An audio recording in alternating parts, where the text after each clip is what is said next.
അസ്സലാമു അലൈക്കും വറഹ്മത്തുള്ളാഹി വബറകാതുഹു. ബഹുമാനമുള്ള സുഹൃത്തുക്കളെ, പ്രിയപ്പെട്ട പ്രേക്ഷകരെ, സഹോദരങ്ങളെ, ബദർ യുദ്ധത്തിൽ ഒരുപാട് അത്ഭുതങ്ങൾ നമുക്ക് കാണാൻ പറ്റും. അല്ലെങ്കിൽ ബദറിൻ്റെ ചരിത്രം കേൾക്കുമ്പോഴും വായിക്കുമ്പോഴൊക്കെ ധാരാളം അത്ഭുതങ്ങളാണ്, അല്ലെങ്കിൽ ധാരാളം ചിന്തിക്കേണ്ടുന്ന കാര്യങ്ങൾ നമുക്കതിൽ കാണാം.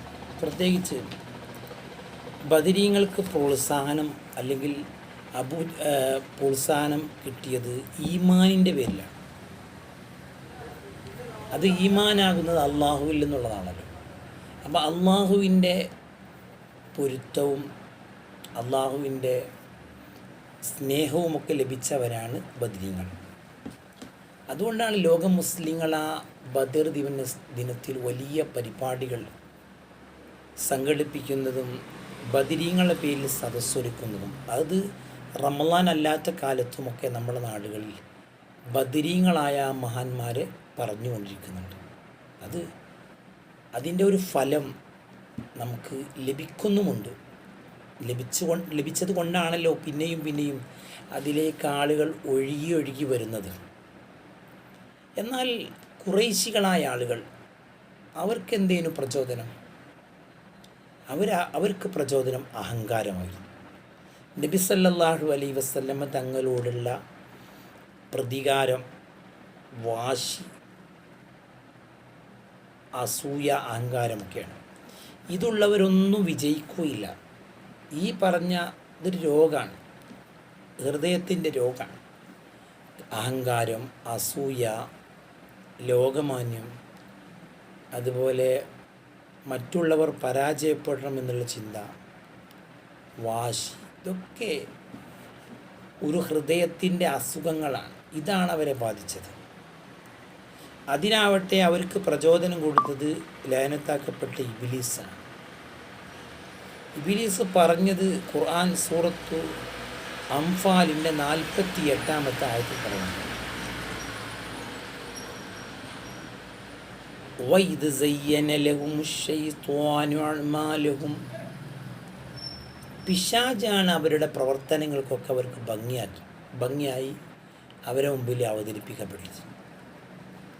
വഖാല ലാ ഗാലിബ ലക്കുമുൽ യൗമ മിനന്നാസ്.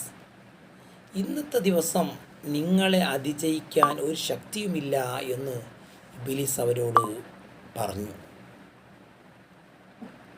വൈന്നി ജാറുല്ലക്കും, ഞങ്ങളോടൊപ്പമുണ്ട്, ഞങ്ങൾക്ക് വേണ്ടുന്ന എല്ലാ സഹായങ്ങളും ചെയ്തു തരാം. ഫലമ്മാ തറാഅത്തിൽ ഫിയത്താൻ യഖസ അലാ ഖിബൈ.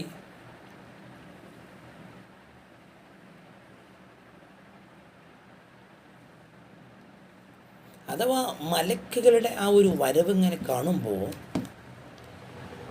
യുദ്ധത്തിൻ്റെ ആ ഒരു പ്രാരംഭഘട്ടത്തിൽ മലായിക്കത്തുകൾ ഇങ്ങനെ വന്ന് ഇറങ്ങുകയാണ് ബദറിൽ. അവരിറങ്ങിയ മല ഇപ്പോഴും നമുക്കവിടെ പോയാൽ കാണാം, ജബൽ മലായിക്ക എന്നാണ് പറയുന്നത്. ആ മലൻ്റെ മുകളിലേക്ക് അവരിറങ്ങുമ്പോൾ ആ മലക്കുകളിങ്ങനെ കാണുമ്പോൾ പിശാച് പറയാണ്, പിശാചിനിങ്ങനെ ബേജാറ് കൂടുകയാണ്, വെപ്രാളം കൂടുകയാണ്. അവൻ പറഞ്ഞു ഇന്നി ബരീഉം മിൻകും, ഞാൻ നിങ്ങളിൽ നിന്ന് ഇപ്പോൾ ഒഴിവാകുകയാണ്, എനിക്ക് നിങ്ങളൊപ്പം നിൽക്കാൻ കഴിയൂല. ഇനി അറാ മാല തറു, നിങ്ങൾ കാണാത്തതിനെ ഞാൻ കാണുന്നു എന്ന് പറഞ്ഞാൽ മലക്കുകളെ ഞാൻ കാണുകയാണ്. ഇനി അഖാഫുല്ലാഹ്, ഞാൻ അള്ളാഹുവിനെ ഭയപ്പെടുകയാണ്. അള്ളാഹുവിനെ ഭയപ്പെടുന്ന നമ്മളും അള്ളാഹുവിനെ ഭയപ്പെടുക എന്ന് പറയാറില്ല, ആരുമല്ല. അള്ളാഹിൻ്റെ ശിക്ഷ വല്ലാഹു ശദീദുൽ ഇഖാബ്, അള്ളാഹിൻ്റെ ശിക്ഷ കഠിനമാണ്. ഒരു പക്ഷേ അള്ളാഹിൻ്റെ ശിക്ഷ ഞാൻ ഇവിടെ നിന്നാൽ എനിക്ക് ഇറങ്ങും എന്ന് ലയനത്താക്കപ്പെട്ട ഇബ്ലീസ് പറഞ്ഞിട്ട് അവൻ രക്ഷപ്പെട്ടു. പിന്നെ അവർ ഒരു നായകനില്ലാത്തൊരു കൂട്ടം ആളുകളെ പോലെ അവർ വല്ലാതെ ഒരു അവസ്ഥയിലായി മാറി. ഇവിടെ നമ്മൾ മനസ്സിലാക്കേണ്ടത്, പിശാച് മനുഷ്യൻ്റെ ശത്രുവാണ്. നേരത്തെയും അങ്ങനെ പല പ്രശ്നങ്ങളിലേക്ക് മനുഷ്യരെ ചാടിപ്പിച്ചത് പിശാചാണ്. ഫറോവ വലിയൊരു ശത്രുവാണ് മൂസാ നബി അലൈഹി സ്വലാമിന്. മൂസാ നബി അലൈഹി സ്വലാമിനോട് അള്ളാഹു താല ചെങ്കടൽ കിടന്ന് അക്കരെ പറ്റാൻ പറഞ്ഞു. മൂസാ നബി അലൈഹി സ്വലാമിൻ്റെ കയ്യിലുണ്ടായിരുന്ന വടി കൊണ്ട് നടിച്ചപ്പോൾ ആ ചെങ്കടൽ 2 പിളർപ്പായി. അതിലൂടെ അവർ സുഖമായിട്ട് പോയി. അപ്പോൾ ഇബ്ലീസ് ഫറോവയോടും പട്ടാളക്കാരോടും പറഞ്ഞു, നിങ്ങളും അതുപോലെ ചെയ്തോളൂ, നിങ്ങൾക്കും രക്ഷപ്പെടാൻ പറ്റും. അവർ ചെങ്കടലിലേക്ക് പ്രവേശിക്കുമ്പോൾ ചെങ്കടൽ ഒന്നാവുകയും അവരതിൽ മുങ്ങി നശിക്കുകയും ചെയ്യും. പിന്നീട് എത്രയോ കാലങ്ങൾ വെള്ളത്തിൽ കിടന്നിട്ടാണ് ഫറോവയുടെ ജഡം ആ കടലിൽ നിന്ന് പുറത്തെടുത്തത് എന്നാണ് ചരിത്രം നമ്മളെ പഠിപ്പിക്കുന്നത്. ഇവിടെ നമ്മൾ മനസ്സിലാക്കേണ്ടത് പിശാച് പുരുഷൻ ശത്രുവാണ്. ഫറോവയെ വഞ്ചിച്ചു, ഇപ്പോൾ അബൂജഹലിനെയും വഞ്ചിച്ചു, എല്ലാവരെയും വഞ്ചിക്കും. സത്യത്തിൻ്റെ കൂടെ അവൻ നിൽക്കാൻ കഴിയില്ല. ഹക്കിൻ്റെ കൂടെ തക്വയുടെ കൂടെ അവൻ ഉണ്ടാവില്ല.